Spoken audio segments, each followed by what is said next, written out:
আমি সয়াবিনের আজকে আমি সয়াবিনের মাঞ্চুরিয়ান করবো। তো আমি সয়াবিন সিদ্ধ করে একটু ভালো করে জলটাকে একটু সুন্দর থেকে জলটাকে চিকে নিতে হবে, তো জন্য চিকে নিয়েছি। এবার আমি মিক্সিতে এগুলো ভালো করে মিক্সিটারে এটাকে টেস্টিং করে নেবো। চলো তোমরা থাকো, সঙ্গে থাকো, দেখতে থাকো। এই যে নিয়েছি, এটা হচ্ছে বের করে নিয়েছি সয়াবিনটা।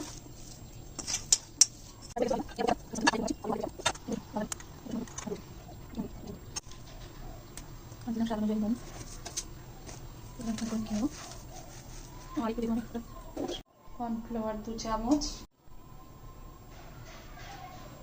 আর একটু ময়দা, আর 2 চামচ ময়দা, 2 চামচ কর্নফ্লাওয়ার। এবার আমি ভালো করে মেখে নেব।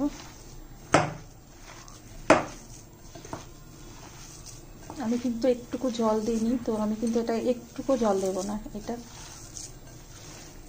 সুন্দর করে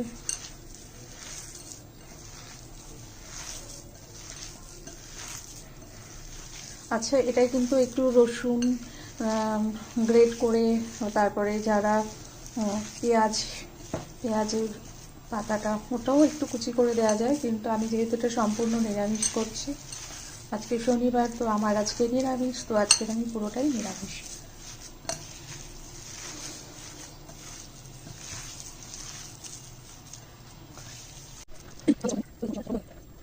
পুরো পাকাতে হবে, ঠিক এরকম এরকম করে। তো যে যেরকম, এর থেকে কেউ ছোটও করতে পারো, কেউ বড়ও করতে পারো। তো আমি কিন্তু এই সাইজটা করলাম। তো তোমরা দেখো, তোমাদের ইচ্ছা অনুযায়ী তোমরা যেরকম ইচ্ছা হবে সেরকম।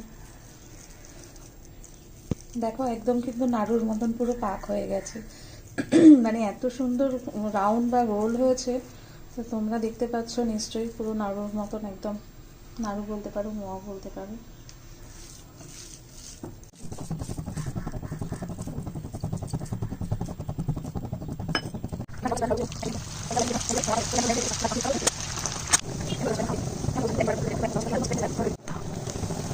যে ফলগুলো আমার মোটামুটি হয়ে গেছে, দেখো খুব সুন্দর করে একদম মানে লাল লাল হয়ে গেছে। তো এবার আমি তুলে নেবো একটা একটা করে। তো দেখো কত সুন্দর হয়েছে।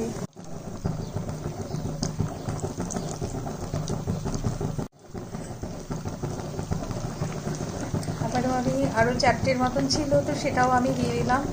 আরে কতটা সুন্দর হয়েছে দেখেছো, বলগুলো এতটা সুন্দর হয়েছে যে বলার কথা। দারুণ হয়েছে কিন্তু এগুলো কিন্তু এখন তুমি সস দিয়েও কিন্তু খাওয়া যায়। তো আমি এটা মাঞ্চুরিয়ান করবো যেহেতু, আর একদম কিন্তু খুব দারুণ ইয়ে হয়েছে। এগুলো কিন্তু মাংস ফেল একদম। তোমরা এগুলো খেলে কিন্তু আর মাংস খাওয়ার, মাছ মাংস খাওয়ার কথা মনেই আসবে।